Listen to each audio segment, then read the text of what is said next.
एक पल के लिए एक बहुत ही डरावनी स्थिति की कल्पना की जाए। मतलब मान लिया जाए कि कोई इंसान एक कमरे में बैठा है, दरवाजा बाहर से नहीं बल्कि अंदर से बंद है। जो कि अपने आप में ही काफी खौफनाक है। बिल्कुल।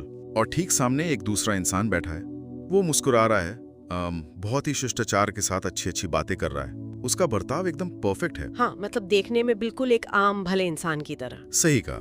लेकिन जब उसकी आंखों में गहराई से देखा जाए ना, तो वहां कुछ भी महसूस नहीं होता। ना कोई खुशी है, ना कोई दुख, ना कोई सहानुभूति। हाँ, और ना ही कोई अफसोस। वहां सिर्फ एक ठंडा गहरा खालीपन। ये किसी शिकारी की आंखों जैसा है, जो सामने वाले को सिर्फ एक वस्तु के रूप में देख रहा हो। और वो शिकारी अगर किसी को पूरी तरह तबाह भी कर देना, तो उसे रात को वैसी ही गहरी नींद आएगी जैसी एक आम इंसान को दिन भर की कड़ी मेहनत के बाद आती है। ये तो सच में रोंगटे खड़े कर देने वाली बात है। बिल्कुल। असल में हमारी दुनिया के जो सबसे खतरनाक राक्षस होते हैं, वो अक्सर सींग या पूंछ के साथ पैदा नहीं होते। वो एक बेहद आकर्षक इंसान के रूप में, मतलब एक बहुत ही भरोसेमंद मुस्कान के साथ हमारे बीच ही मौजूद होते हैं। वो सहकर्मी हो सकते हैं, पड़ोसी हो सकते हैं, या फिर कोई बहुत करीबी भी। ये कल्पना ही बेचैन कर देने वाली है। बुकशेल्फ टॉक चैनल के इस नए गहरे विश्लेषण में इसी खौफनाक सच्चाई को समझने का प्रयास किया जाएगा। हाँ, और ये चर्चा बहुत जरूरी है। आज का हमारा मकसद क्रिस्टोफर बेरी की रोंगटे खड़े कर देने वाली किताब talking with psychopaths and savages के सबसे अहम और चौंकाने वाले हिस्सों को गहराई से समझना है। और इस किताब की सबसे खास बात यह है कि लेखक ने किसी सुरक्षित लाइब्रेरी में बैठ के रिसर्च नहीं की है। बिल्कुल नहीं। उन्होंने अपनी जिंदगी इन खूंखार अपराधियों के ठीक सामने बैठकर, उन बंद कमरों में उनकी आंखों में आंखें डालकर उनके दिमाग की उलझनों को सुलझाने में लगा दी। और इसीलिए ये विश्लेषण सिर्फ कुछ खौफनाक अपराध की कहानियों तक सीमित नहीं है। ये इंसानी दिमाग के उस सबसे अंधेरे कोने की पड़ताल है जहां सहानुभूति, या जिससे हम अंग्रेजी में एम्पैथी कहते हैं, उसका वजूद ही नहीं होता। सही बात है। एक आम इंसान के लिए अच्छाई, बुराई, सही, गलत जैसे शब्द मायने रखते हैं, लेकिन इन अपराधियों के लिए ये सब सिर्फ एक ऐसी विदेशी भाषा की तरह है जिसे वो बोल तो सकते हैं पर महसूस कभी नहीं कर सकते। ठीक है, चलिए इसे थोड़ा खोलकर समझते हैं। किताब में जो सबसे पहली और अहम बात सामने आती है वो है इनका नॉर्मल दिखने का नकाब, जिसे मास्क ऑफ सैनिटी कहा गया है। हाँ, मास्क ऑफ सैनिटी। अक्सर लोग ये मान लेते हैं कि कोई सीरियल किलर या साइकोपैथ दिखने में भी अजीब या डरावना होगा, जैसे फिल्मों में दिखाते हैं। बिल्कुल, फिल्मों की तरह। लेकिन असल जिंदगी में ये बहुत ही चार्मिंग और करिश्माई होते हैं। अगर इसे एक एनालॉजी से समझें तो ये बिल्कुल एक कंप्यूटर वायरस की तरह काम करते हैं। अरे वाह, ये तुलना बहुत सटीक है ना?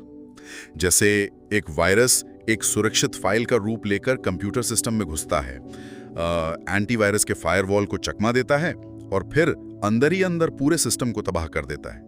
ये भी इंसानी भरोसे के फायरवॉल को अपने चाम से तोड़ते हैं और लोगों को शतरंज के मुहरों की तरह इस्तेमाल करते हैं। यहाँ जो बात सबसे हैरान करने वाली है वो ये है कि ये लोग इस नकाब को सिर्फ एक कपड़े की तरह पहनते नहीं हैं, तो फिर वो इस झूठ को पूरी तरह जीते हैं। मतलब इनके दिमाग में सच और झूठ के बीच की लकीर मिट चुकी होती है। बाप रे। हाँ, और शिकार करने के लिए इनका सबसे बड़ा हथियार कोई धारदार चाकू या लोडेड बंदूक नहीं होती। तो उनका हथियार क्या है? इनकी जुबान। ये शब्दों का ऐसा मनोवैज्ञानिक जाल बुनते हैं कि शिकार को आखिरी पल तक ये भनक नहीं लगती कि वो एक पिंजरे में कैद हो चुका है। और इसी मनोवैज्ञानिक जाल को गैस लाइटिंग का नाम दिया गया है। सही कहा ना? एकदम सही। गैस लाइटिंग सिर्फ झूठ बोलना नहीं है। तो ये काम कैसे करता है? ये सामने वाले के दिमाग को इस तरह से हैक करना है कि वो खुद अपनी ही सच्चाई पर शक करने लगे। ये लोग पहले शिकार की सबसे गहरी कमजोरियां ढूंढते हैं। मतलब उनका भरोसा जीतने के लिए? हाँ, शुरुआत में ये लव बॉम्बिंग करते हैं, यानी शिकार को आसमान पर बिठा देंगे, उसे ये महसूस कराएंगे कि दुनिया में उनसे ज्यादा उसे कोई नहीं समझता। और फिर जब शिकार पूरी तरह से उन पर निर्भर हो जाता है, तब बहुत ही धीरे धीरे ये सच्चाई को तोड़ मरोड़ना शुरू करते हैं। हालात ऐसे पैदा कर देते हैं कि शिकार को अपनी ही याददाश्त और अपने वजूद पर शक होने लगता है। ये तो सच में बहुत खतरनाक है। जॉन वेन गेसी का उदाहरण ही ले लीजिए। ये कितना विचलित करने वाला है।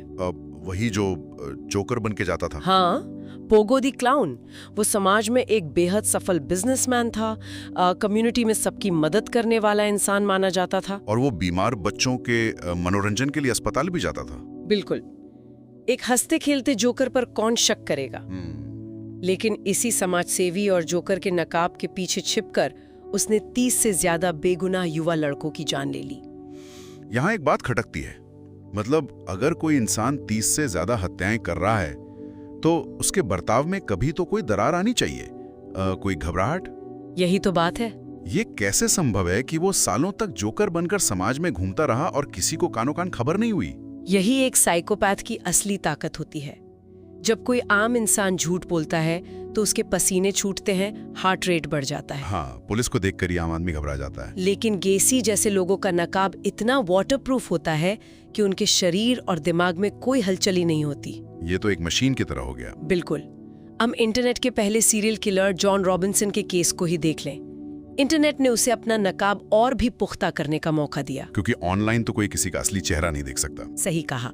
वो खुद को एक बहुत ही अमीर और सफल बिजनेसमैन बताता था, महिलाओं को अपने इस झूठे चाम में फंसाता था, और जब वो उस पे भरोसा कर लेती थी तब वो उन्हें गायब कर देता था। हाँ, सालों तक ये खेल चलता रहा। अगर ये लोग समाज में इतने सफल होते हैं, इतने चार्मिंग होते हैं, तो वो कौन सी चीजें जो उनके दिमाग में इतने बड़े अपराधों का बोझ नहीं बनने देती? ये सवाल हर किसी के दिमाग में आता है। मतलब एक आम इंसान तो गिल्ट से ही टूट जाता है। रात को सोते वक्त उनकी अंतरात्मा उन्हें कचोटती क्यों नहीं है? यहाँ वैज्ञानिक बहुत ही अलग तस्वीर पेश करता है। ये सिर्फ खराब नीयत का मामला नहीं है, बल्कि ये दिमाग की वायरिंग का खेल है। वायरिंग? मतलब उनके दिमाग की बनावट ही अलग होती है? बिल्कुल। उनके अंदर ज़मीर नाम की कोई आवाज होती ही नहीं है। न्यूरोसाइंस के मुताबिक हमारे दिमाग में अमिगडाला और प्रीफ्रंटल कॉर्टेक्स जैसे हिस्से होते हैं जो इमोशंस को कंट्रोल करते हैं, ना? हाँ, जो हमारी सहानुभूति, दार और अपराध बोध को प्रोसेस करते हैं। एक साइकोपैथ के दिमाग के स्कैन में ये हिस्से बेहद सुस्त या लगभग निष्क्रिय पाए जाते हैं। इसका मतलब गिल्ट उनके दिमाग में पैदा ही नहीं हो सकता। एकदम सही। वो भावनाओं की भाषा सिर्फ बोलना सीखते हैं, जैसे कोई विदेशी भाषा रट ली हो, पर उसका असली मतलब वो कभी समझ नहीं पाते। किताब में केनेथ एलन मैकडफ का जिक्र है जो इस बात को पूरी तरह साफ कर देता है। वो जिसने अपने मर्डर्स के बारे में ऐसे बताया था जैसे। हाँ, जब लेखक ने मैकडफ से उसकी हत्याओं के बारे में पूछा तो उसने विवरण ऐसे दिया जैसे वो अपनी जेब से निकालकर किराने के सामान की लिस्ट पढ़ रहा हो। बाप रे, किराने की लिस्ट? हाँ, उसकी आवाज में कोई उतार चढ़ाव नहीं था, ना दुख ना शर्म। वो अंदर से एक पूरी तरह खाली खोल था। मतलब उनके लिए किसी की जान लेना और एक कप चाय पीना दोनों बराबर है। बिल्कुल बराबर है। लेकिन यहाँ से एक बहुत पुरानी बहस शुरू होती है, प्रकृति बनाम पालन पोषण, जिसे नेचर वर्सेस नर्चर कहते हैं।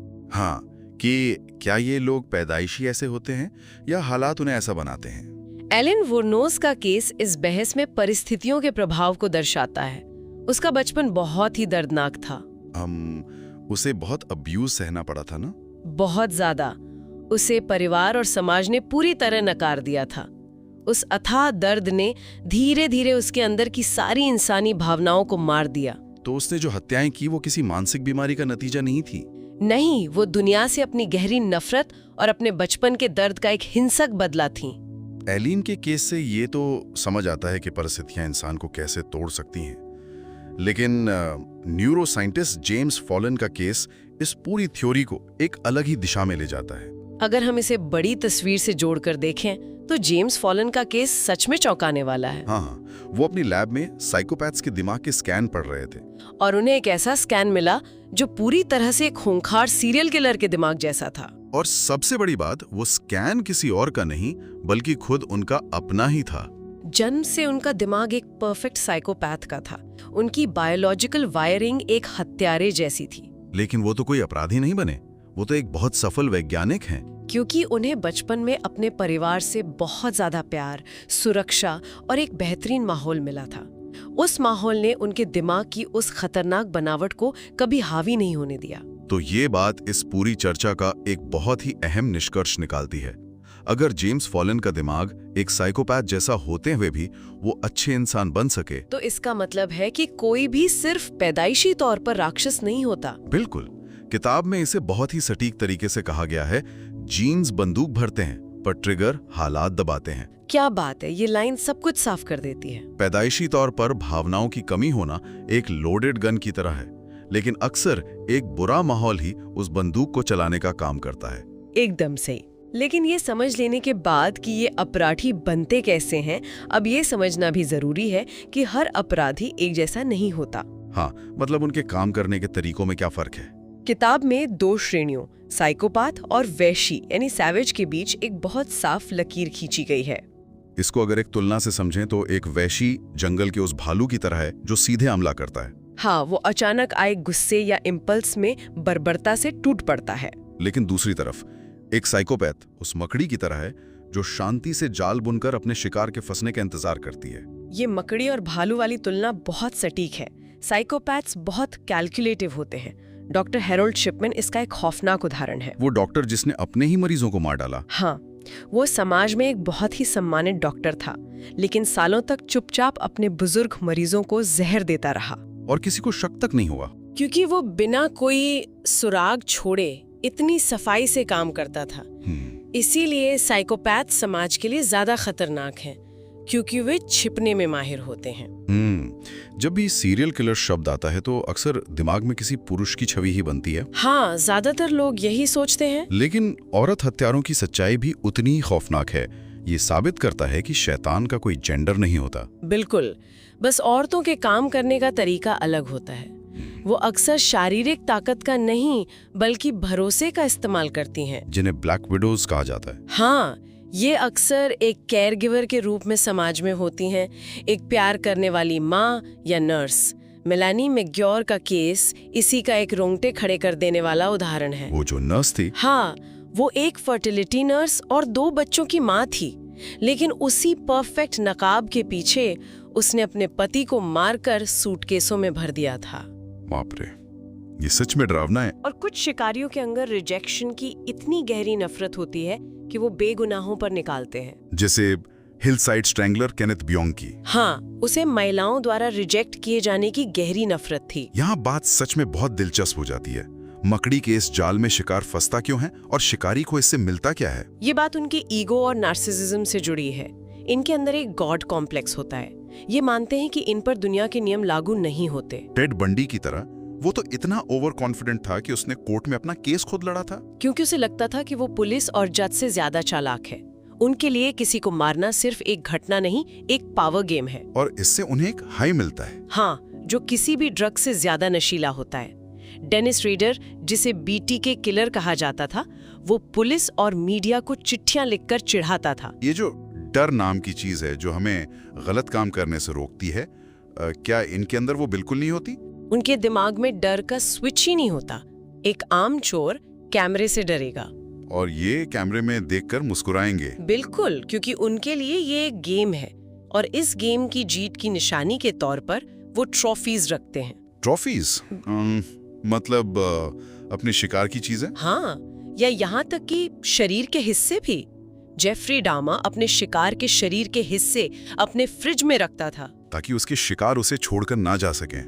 ये बहुत विचलित करने वाला है। हाँ, ये उनके गॉड कॉम्प्लेक्स को खाना परोसने का एक तरीका है। जब हमें इनकी क्रूरता का पूरा अंदाजा हो गया है तो सबसे बड़ा सवाल उठता है, क्या इन्हें सुधारा जा सकता है? इससे एक बहुत ही महत्वपूर्ण सवाल खड़ा होता है, लेकिन इसका जवाब है नहीं। बिल्कुल नहीं। नहीं, साइकोपैथी कोई बीमारी नहीं है जिसे ठीक किया जा सके।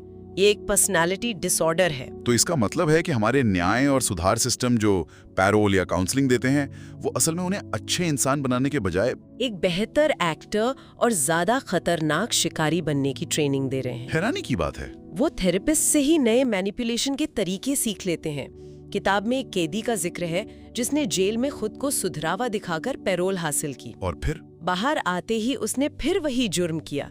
उसने बदलना नहीं, सिर्फ भावनाओं की नकल करना सीखा था। तो फिर लेखक क्रिस्टोफर बेरिडी इन लोगों से सच कैसे उगलवाते हैं? वो उनका विरोध नहीं करते, बल्कि उनकी ईगो को बढ़ाते हैं। अच्छा, मतलब उनकी तारीफ करते हैं? हाँ, जब किसी हत्यारे की चालाकी की तारीफ की जाती है तो वो अपना बड़प्पन दिखाने के लिए सारे राज उगल देता है। माइकल ब्रूस रॉस से मुलाकात के दौरान एक ऐसा पल आया था जब उसका नकाब उतरा था। हाँ, और लेखक ने उसकी आंखों में वो खौफनाक खालीपन देखा। कुछ लोगों को ठीक नहीं किया जा सकता, उन्हें सिर्फ समाज से दूर बंद रखना ही एकमात्र उपाय है। चर्चा के अंत में ये समझना जरूरी है कि जो पीछे रह जाते हैं उनका क्या। एक हत्यारा सिर्फ एक इंसान को नहीं मारता, वो एक पूरे परिवार को तबाह कर देता है। असली पीड़ित वे भी हैं जो हमेशा के लिए उन सवालों और दर्द के साथ जीते हैं। जैसे टेड बंडी के पड़ोसियों का सदमा। सही कहा। इसीलिए ये किताब डराने के लिए नहीं बल्कि तैयार करने के लिए है। रेड फ्लैग्स को पहचानना बहुत जरूरी है। मतलब अत्यधिक चार्म, झूठी कहानियां और एम्पैथी की कमी। शिकारी हमेशा कमजोर और अकेले इंसान को ढूंढता है, जैसे पानी में खून सूंघती शार्क। इसलिए अपनी गट फीलिंग पर भरोसा करना चाहिए। अगर कोई इंसान अजीब या अनकंफर्टेबल महसूस कराता है तो तुरंत सावधान हो जाना चाहिए। बिल्कुल। बुक शेल्फ टॉक के इस विश्लेषण को सपोर्ट करने के लिए चैनल को फॉलो और सब्सक्राइब जरूर करें। हाँ, ऐसी और भी गहरी चर्चाओं के लिए हमसे जुड़े रहें। तो इस सब का असल में क्या मतलब है? इस पूरे विश्लेषण के बाद एक बात सोचने वाली है। अगर ये साइकोपैथ्स गैसलाइटिंग और इमोशनल मैनिपुलेशन में इतने माहिर होते हैं तो क्या ये जरूरी है कि वो सब सिर्फ जेलों में ही बंद हो? सोचिए, क्या ऐसा हो सकता है कि हमारे आसपास के कुछ सबसे सफल कॉर्पोरेट लीडर्स, बड़े राजनेता या शक्तिशाली लोग भी इसी साइकोपैथिक स्पेक्ट्रम का हिस्सा हों, जो बस कानून के दायरे में रहकर अपनी शतरंज बिछा रहे हैं। अगली बार जब किसी बहुत ही ज्यादा चार्मिंग इंसान से मुलाकात हो तो एक बार उसके नकाब के पीछे झांकने की कोशिश जरूर कीजिएगा।